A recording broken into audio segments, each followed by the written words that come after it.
Señores, otra nueva entrega aquí en Psicovisión. En el día de hoy vamos a hablar acerca de la desintoxicación y la rehabilitación o ya deshabituación, como actualmente también se le está llamando. Las enfermedades o las afecciones mentales vinculadas con las adicciones cada día se están aumentando. Y es importante entender por qué en algunas ocasiones o en muchas ocasiones falla un tratamiento de desintoxicación y rehabilitación. Con eso venimos en breve aquí desde Psicovisión. Siempre es tiempo de volver.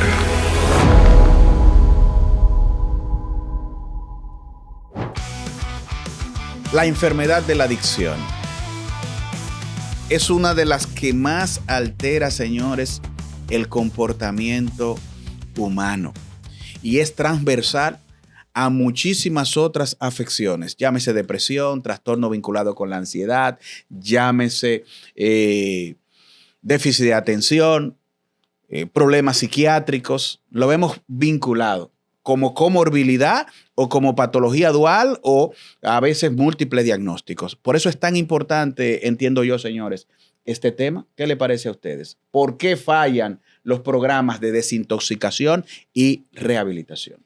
Bueno, para introducir ahí esa parte de por qué fallan los programas de tratamiento, ¿verdad?, relacionados con las adicciones, sería bueno hablar acerca de lo que son los estados de cambio, es decir, aquellos procesos mentales por lo que pasa el individuo cuando llega al tratamiento y durante el tratamiento. Nosotros tenemos contemplado con un modelo, se le llama el modelo transteórico, que fue propuesto por Prochaska y Di Clemente, ¿verdad?, dos psicólogos que han hecho su revolución en el área de las adicciones. Y ellos proponen que los individuos pasan por diferentes etapas.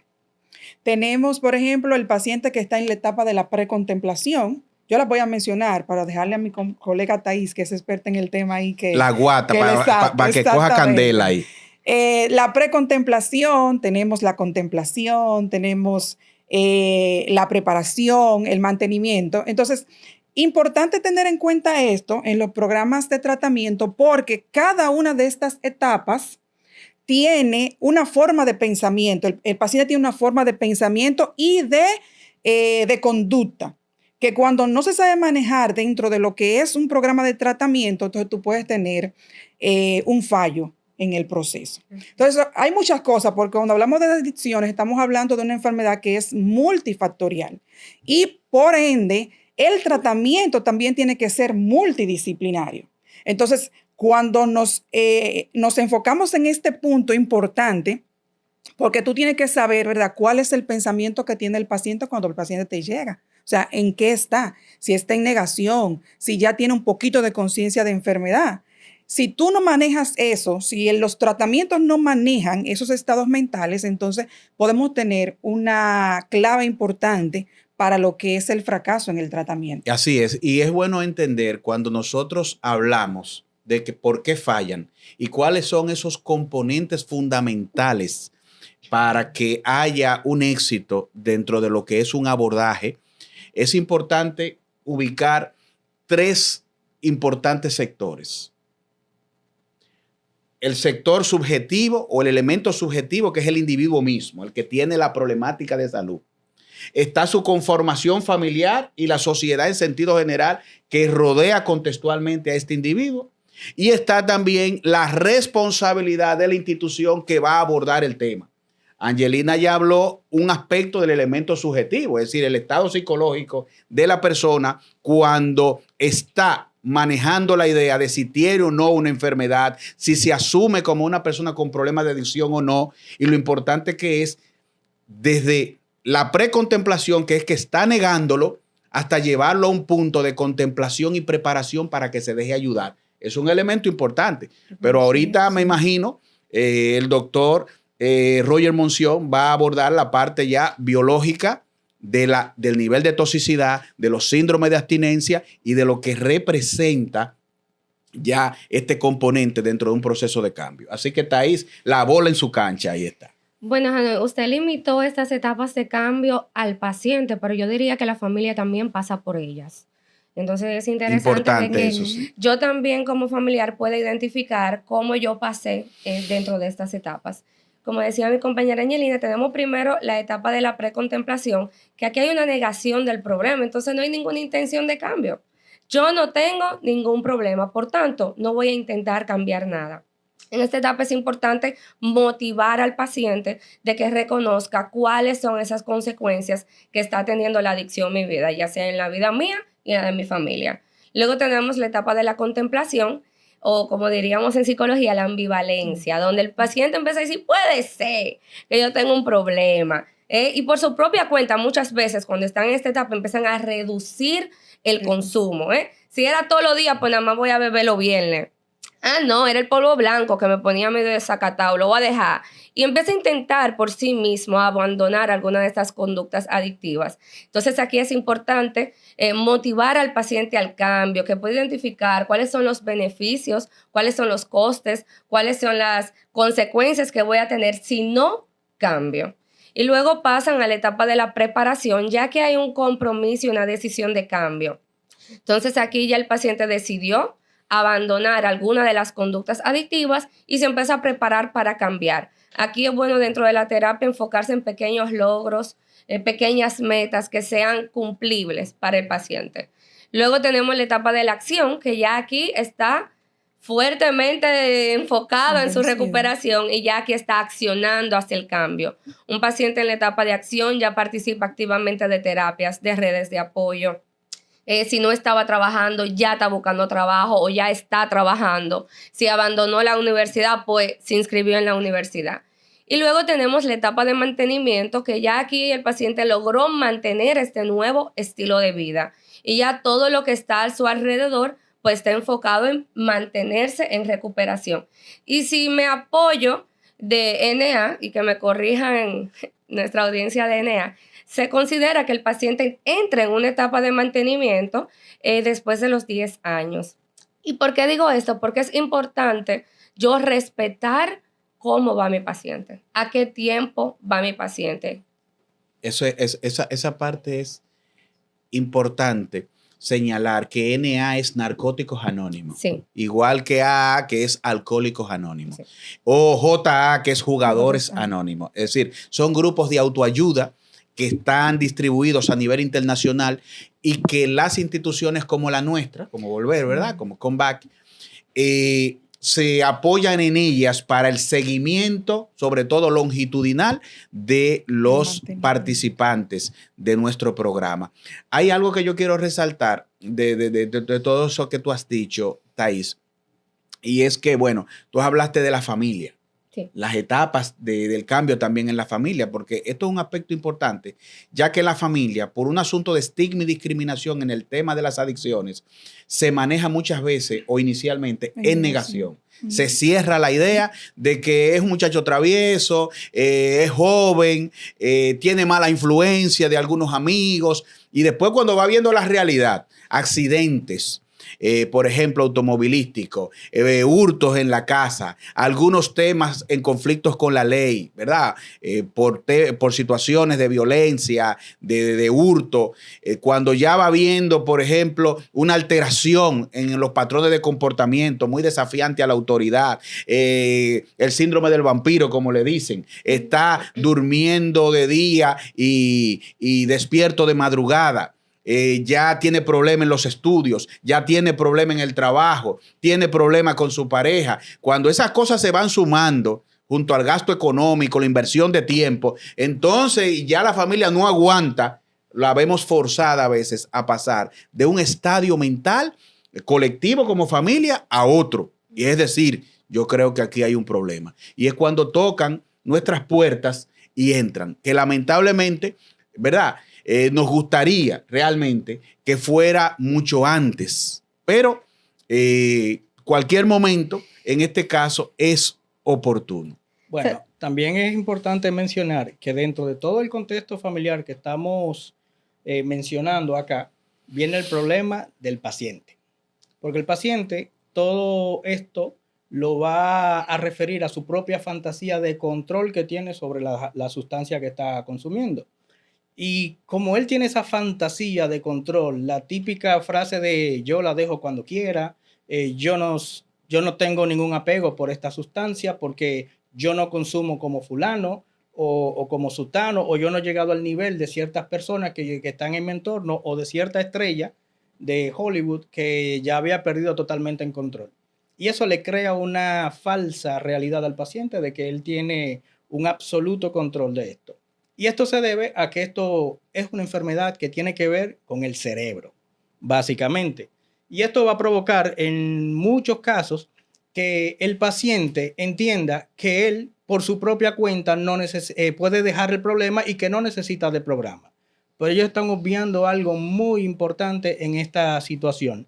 Y es que cada vez que tú consumes, aunque sea la primera vez, ocurren pequeños pero grandes cambios dentro de la estructura de cómo funcionan nuestros neurotransmisores y cómo es que va a alterar lo que es la economía total de lo que es este conjunto de interacciones que ocurre entre un lóbulo cerebral y otro, básicamente. O sea, te va a alterar todo lo que es el sistema de neurotransmisión. Eso te va a causar una sensación de bienestar mientras tú estás consumiendo, pero por debajo lo que tú no estás tomando en cuenta es que esto va a causar un total desequilibrio y como nuestra prioridad como seres humanos, también nuestro cerebro tiene esa prioridad que es la supervivencia. Y con estos cambios tóxicos y drásticos que está recibiendo, estas agresiones que está recibiendo por tú ponerte a consumir, el cerebro lo que va a tratar es de equilibrarse. Y ahí es donde viene el tema de la dependencia, porque también todo el sistema dopaminérgico, todo el sistema noradrenérgico y todo el sistema serotoninérgico, y si tú utilizas otro tipo de cositas, el de endocannabinoides, el de opiáceos, los receptores delta mu, por ejemplo, esos receptores, como van a tener una preponderancia, entonces el cerebro va a tratar de compensarlo. Si tú lo quitas de repente, ese desequilibrio, o sea, tú trata de dejarla de repente, abandonar de repente el consumo, lo más probable que te pase es que hay un desequilibrio drástico. Y entonces ahí vienen otros cambios drásticos, porque tú me acostumbraste a esto, de repente me lo quitas, y entonces, primero, no voy a recibir la recompensa que yo entiendo que me merezco sin hacer ningún esfuerzo y a corto plazo. Y segundo, ya tú no me estás dando la dopamina a la que yo estaba acostumbrado. Eso significa clínicamente que voy a tener alteración hasta en la presión, alteración hasta en las emociones.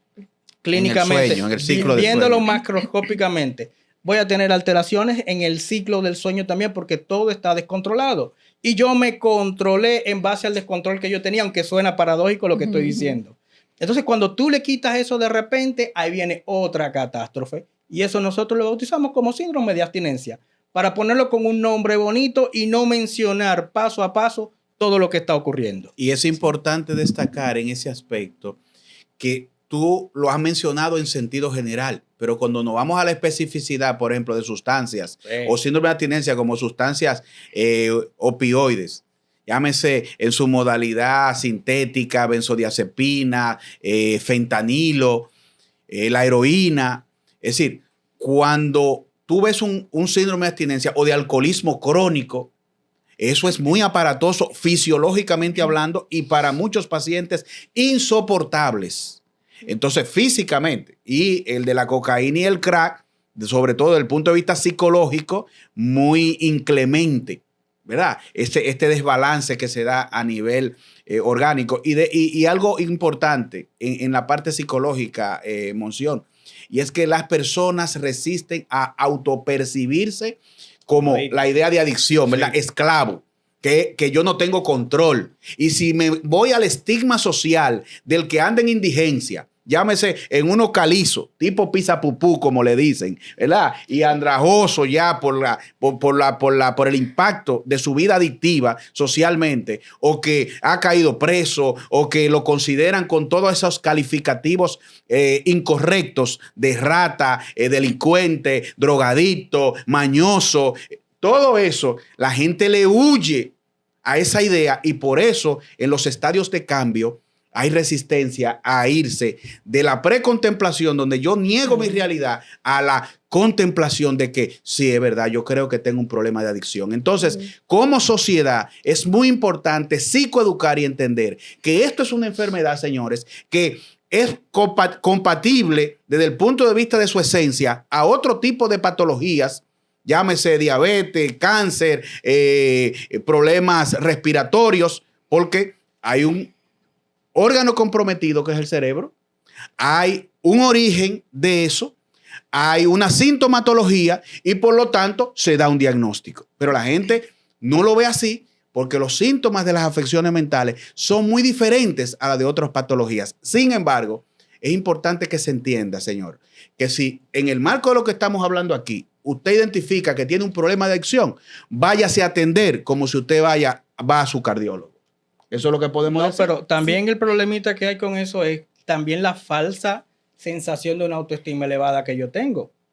Que hoy en día las redes sociales nos están fabricando una sensación alta de autoestima, valga la redundancia y el pleonasmo en este caso, pero esto viene siendo cultivado porque últimamente vivimos en una nueva sociedad que hace un culto a la persona. Entonces, si yo me creo que soy tanto, entonces yo no puedo verme en el espejo de esa persona que es un adicto, básicamente. Simplemente yo lo que quiero ser el mejor o me considero el mejor, aunque no tenga ningún logro.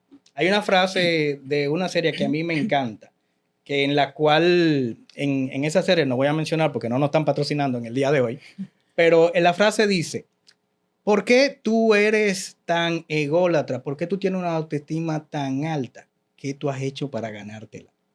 Y ese es el error donde incurre todas las personas que tienen el problema de adicciones. Se creen que tienen una autoestima muy alta, pero debajo de eso, debajo de toda esa capa, hay una frágil persona que tiene muchos defectos de comportamiento, muchos defectos de carácter, que al final son en gran parte la parte psicológica que lo lleva al tema del consumo. Sí, realmente, mira, eso nosotros lo vemos constantemente. Cuando hacemos los planes de tratamiento de los pacientes, vemos muchos temas relacionados con la autoestima y un punto importante es los pensamientos totalmente distorsionados que manejan estos pacientes. Es importante, cuando mencionaba, por ejemplo, lo que es la desintoxicación y todos los síntomas, tanto físicos como de comportamiento que se dan.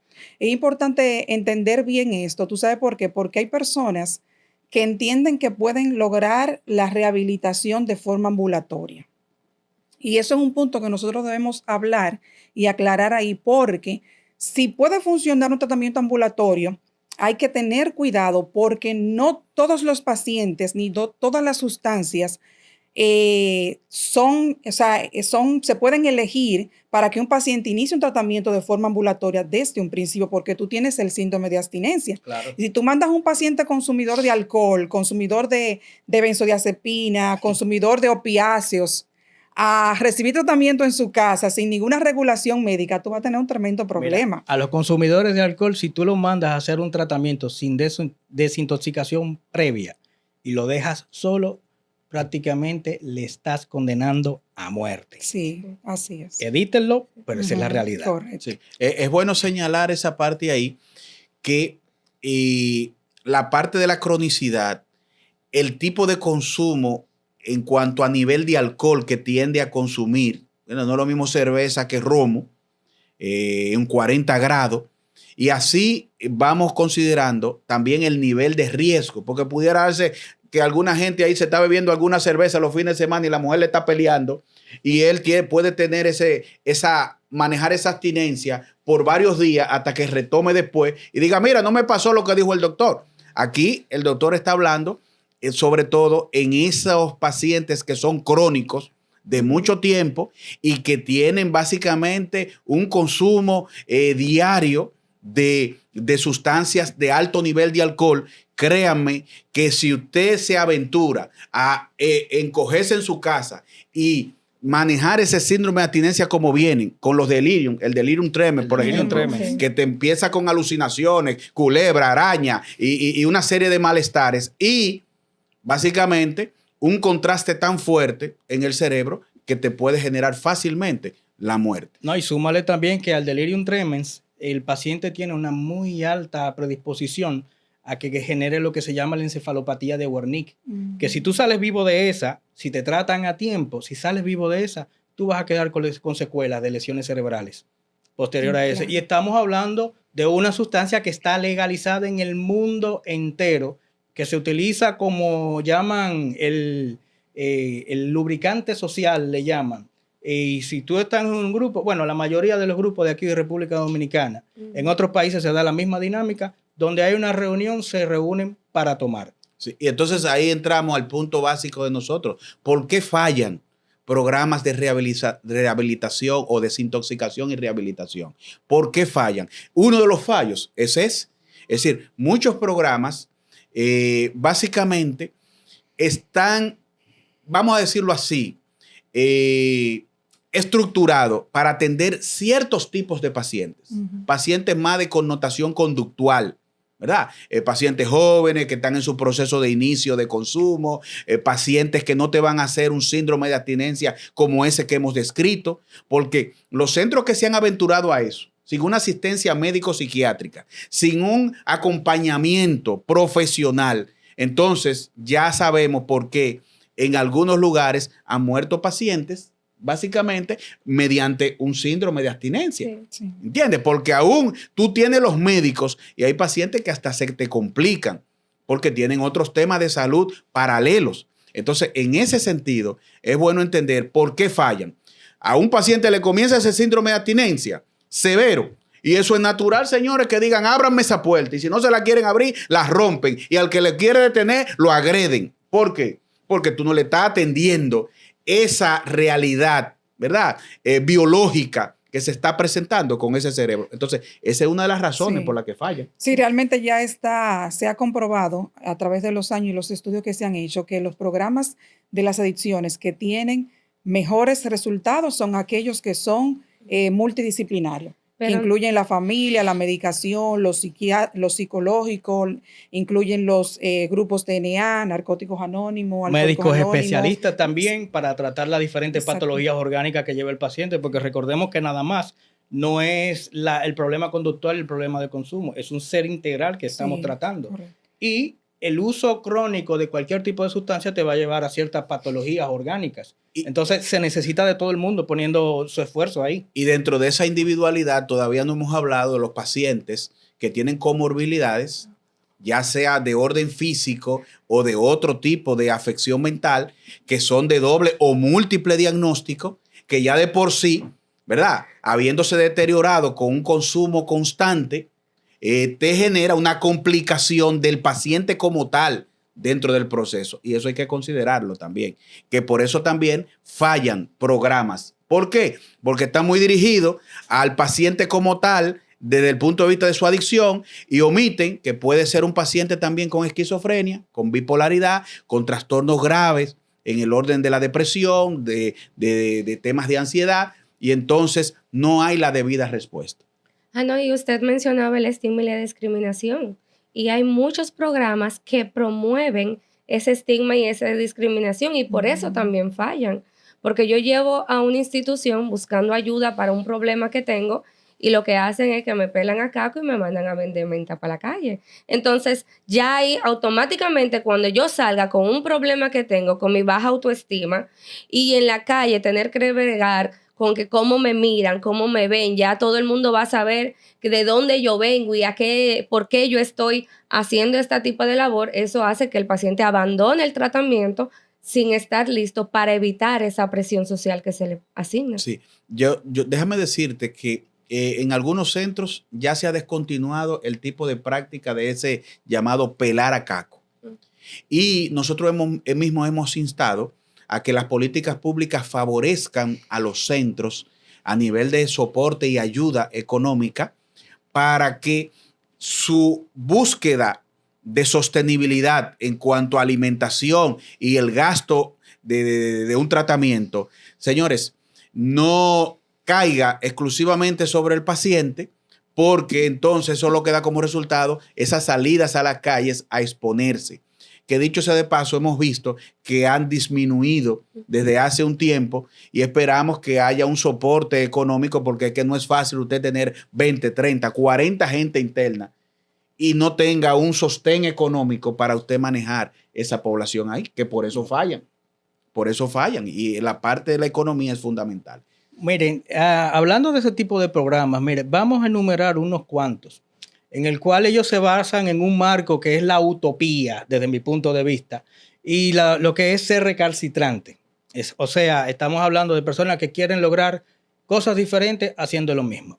Si el programa Minnesota fracasó en 1950 y fue el primer programa, entre comillas, estructurada que hubo para tratar adicciones, y este programa fracasó teniendo las mejores intenciones del mundo, ¿por qué en el día de hoy hay otros programas que no tienen absolutamente nada de científico? ¿Qué quiere decir que sea científico? Que se lleven estadísticas, claro, que tú estés llevando un recuento, que tú estés llevándote y creando nuevas normas para el tratamiento de pacientes y que esto sea, que sea perfectamente comprobable con los datos, con lo que tú estás proponiendo. Entonces, aparecen hoy en día programas que sí, tienen muchas buenas intenciones, pero eso solamente va a funcionar con el paciente ideal. Programas como Remar, que tiene un enfoque completamente cristiano, y no tengo nada en contra de ello. A muchos pacientes, por ejemplo, los que han tenido una estructura familiar cristiana y que han perdido el camino, le pudiera funcionar. Pero cuando tú no llevas un apoyo científico, no tienes un médico dándole seguimiento, tú te niegas a que le estén dando medicación para ayudarlos a lidiar con el proceso de la abstinencia, por ejemplo. No, porque él tiene que cursar con eso así, porque si no lo siente, no se va a rehabilitar. Si él no siente lo malo que estaba pasando. Señores, estamos hablando de desequilibrios y para los desequilibrios nosotros nos tomamos medicamentos todos los días. Es muy fácil y muy aceptable que tú tomes un antihipertensivo para la presión alta, pero nadie quiere tomar una benzodiazepina para manejar el síndrome de abstinencia. Eso sí se lo encuentran mal porque, o sea, él se sabe los efectos. ¿Por qué droga? ¿De que por qué droga? De que porque es droga. Sí es un medicamento controlado, pero es necesario para que no siga todo ese caos a nivel cerebral. Ahí tenemos uno nuevo, un programita que le llaman Narconon, de nuestros queridos amigos de Estados Unidos. ¿Cómo se llama? La Cienciología, que son lo que patrocinan este tipo de programas, en el cual ellos, si tú ves el marco teórico en el que ellos se basan y ves todo lo que ellos pretenden, es utópico lo que ellos están proponiendo ahí. Pero si solamente tú te estás llevando de tu creencia y como tú entiendes que está el paciente, y lamentablemente todos los pacientes no son iguales, cada uno viene de un marco de un marco social diferente, de un marco económico diferente, vienen estructuralmente con una personalidad diferente, incluso con un nivel de autoestima diferente, y vienen con defectos de carácter, con patologías orgánicas y patologías psicológicas y psiquiátricas diferentes. No podemos enmarcarlo tratando de reutilizar algo que fracasó en 1950 y entonces tú decir, no, yo vengo con algo nuevo, pero es algo viejo con un lavado de cara. Simple y llanamente lo único que tú le estás dando un enfoque diferente a este tipo de situaciones. Entonces, si tú no lo haces desde un marco bien estructurado, con personal entrenado, que tú lo estás capacitando constantemente, con especialistas para atender todos los tipos de necesidades que tenga, tanto orgánicas y psicológicas del paciente, eso es imposible de que eso salga a flote. Eso es importante, todo lo que tú acabas de señalar. Y me toca a mí, desde el punto de vista de mi experiencia de tantos años en esta área, decir que los programas, muchos que han ido evolucionando en el tiempo, es decir, instituciones, han comenzado a hacer adaptación y buscar la integralidad dentro de los procesos. Por eso vemos, por ejemplo, centros que tienen su basamento en la fe, pero no son excluyentes de la participación de la medicina y de la psicología. Eso sí salen a flote. Sin embargo, hay otros que, como tú dices, recalcitrantes, se han quedado atrás y obviamente no pueden estar basados en evidencia con respecto a eso. Aquí hay muchos componentes que tienen que ser tomados en cuenta y por eso se habla de un tratamiento integral. Señores, hay algo que hemos quizá omitido. Bueno, lo hemos envuelto ahí en el diálogo, pero que hay que resaltarlo como parte del éxito en cuanto a la desintoxicación y rehabilitación de los pacientes, que es la familia. La familia, la participación de la familia o la procura de la institución de que la familia se involucre. ¿Por qué? Porque la familia, ustedes saben que también se enferma con la llamada codependencia o malos manejos, y donde tú identificas dificultad en los roles, dificultad en la comunicación, tú identificas, por ejemplo, ese desafío a la autoridad que ha desarrollado el paciente porque no hay un límite en contraste con el mismo amor, ¿verdad? Y el bienestar por la salud del paciente. Y entonces tú encuentras ahí miembros frágiles, tú encuentras ahí situaciones muy adversas que dan como resultado que si no se aborda correctamente, se fracasa. Y para las personas que van a salir en los comentarios diciendo ñi, llorando, diciendo no, porque yo conozco a alguien o yo mismo fui alguien que dejé la adicción por mi propio pie. Señores, las excepciones no son una norma, solamente confirman la regla. Así mismo es. Porque dígame usted, señores, el calvo es calvo porque la mayoría tenemos cabello.